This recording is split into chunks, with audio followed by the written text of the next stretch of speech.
Yaskawa Electric was founded in 1915 by a coal mining company in Kyushu called Yaskawa Zaibatsu. Initially, it aimed to manufacture a comprehensive line of heavy machinery, but major players such as Hitachi and General Motors were too big to compete against, so the company chose to narrow its focus on the development of electric motors. Its main products were motors for pumps and motorized winches used in coal mines, as well as transformers for controlling motor speed. Reconstruction after World War II spurred economic growth and progress in the mechanization of industries in Japan.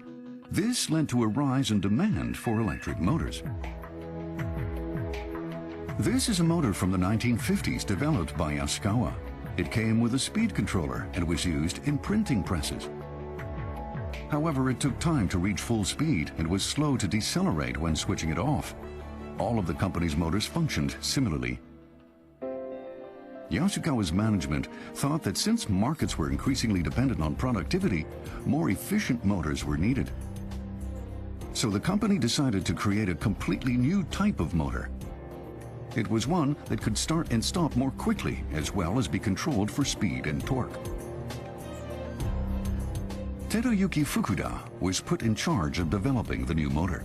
He hadn't a clue where to start, so he re-examined the design of the company's base models.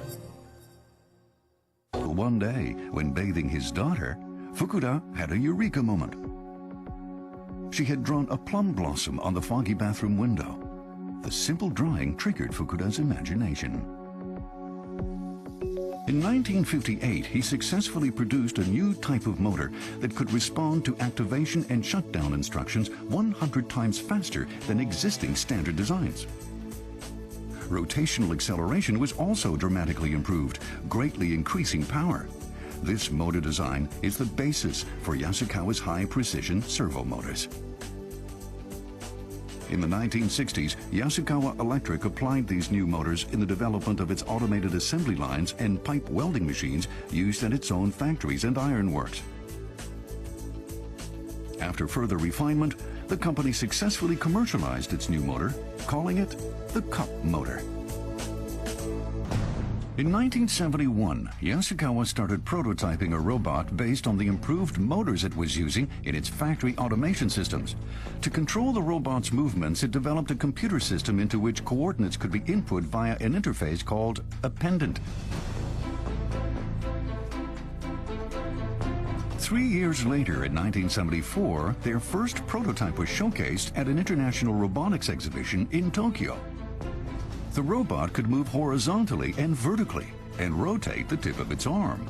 Different tools could be attached to the arm for different tasks, such as welding and handling loads of up to 15 kilograms.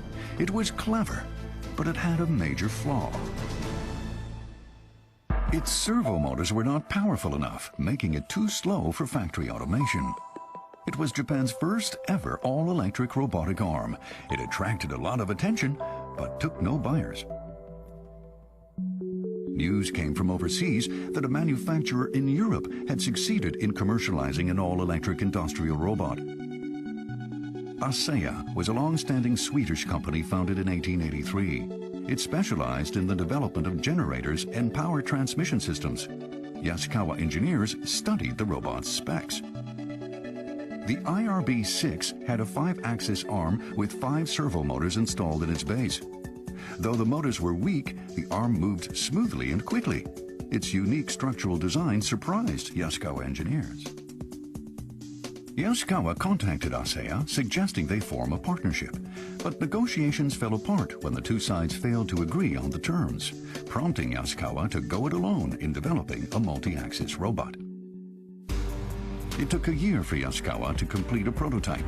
It was called Motoman L30. Its arm could be fitted with different tools and was designed for either welding or transporting loads of up to 30 kilograms. In keeping with ASEA's robot design, engineers placed the motors in the arm's base. The robot was put to vigorous testing for 3 full months. During that time, it had managed to work properly for just 2 hours. The steel rods inside the arm could not support the arm's own weight and soon snapped. To solve this problem, the engineers called on motor expert Takeo Suzuki, who had majored in mechanical engineering at Tokyo Denki University. Suzuki had a rare talent for calculation and was known for thinking out of the box. We made a prototype that could move masses of 15, 20, and 30 kilos. But we needed a robot that could also weld. I wondered how that could be possible. Suzuki first suggested to focus on developing a robot for welding only. Since it wouldn't have to move things around, its lifting capacity could be reduced to 10 kilograms. Smaller motors could be used, and the height of the robot could also be brought down from 1.8 to just over 1.4 meters. But testing revealed a problem. The motive power did not transmit properly to the tip of the arm. Movement of the arm could not be controlled accurately. Precise movements were a must for welding. Suzuki replaced the steel rods with belts. However, they easily got misaligned and elongated over time, losing accuracy once more.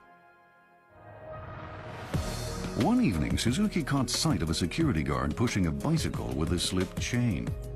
He realized that unless it comes off completely, a chain always maintains its position on the other cog. So he tried chains instead of belts. But they too would stretch and slack with repeated use, the result of wear on the linchpins holding the chain together. Then he thought of adding springs within the chain links. Any slack in the chain would be taken out by the springs. It was a brilliant idea and led to the launch in January 1977 of the company's flagship product and Japan's first commercially produced all-electric welding robot, the Motoman L10.